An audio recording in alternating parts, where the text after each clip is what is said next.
Welcome to the deep dive. So, Netflix just dropped Marines. It's a 4-part docuseries. Right, time for the USMC's 250th birthday, November 10th. Exactly, and it's billed as this really immersive, observational look at the modern Corps. Hmm. Our job today, though, is to maybe look past the high-level access they got and really unpack what this style shows you about service life. And critically, what it doesn't show. Yeah, what gets left out? Well, I think the first thing to grasp is that this isn't trying to be some grand history lesson or like a strategic breakdown. Okay. It really functions more as let's say, a textured portrait. It's all about the personal day-to-day experience of these Marines. Right. Okay. So let's dive into that because when you hear military series, you often expect, well, combat, right? The action. Sort of adrenaline rush. But Marines seems to sidestep that almost entirely. The big takeaway seems to be this focus on the steady drumbeat of readiness. That's a really good way to put it. Yeah. It captures this relentless rhythm. You're following the 31st Marine Expeditionary Unit, the 31st MEU. And for listeners, what does that mean, an MU? So think of it as a self-contained rapid response force. They operate mostly in the Pacific, often based on warships, these floating bases. Gotcha. And the series shows you the grind.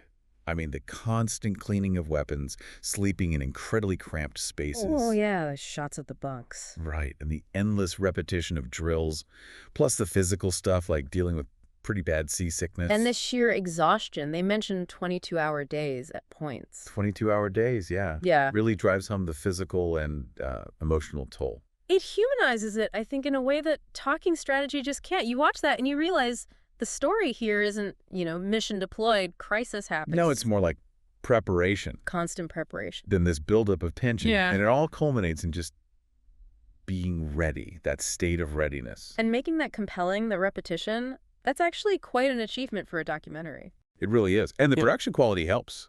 The way they film the amphibious landings, life on the ship, it's very well shot. Looks great. But it's not just slick visuals, is it? It feels like they avoid the sort of flag-waving stuff. Totally.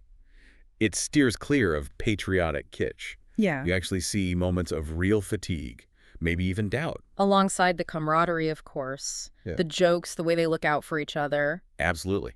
That bonding in really tight quarters comes through strongly. The mentoring, the friendships, that access they got feels unprecedented in some ways. Okay, so that access is key. It gives you this amazing window into the micro world of the unit. Exactly. The micro world. But that brings us to the other side of the coin, right? If we're trying to understand the bigger picture, what's missing because of that tight focus? Well, that's the crucial point for context. The series is fundamentally context light. Meaning Meaning you get a very strong sense of what it's like to be there moment to moment.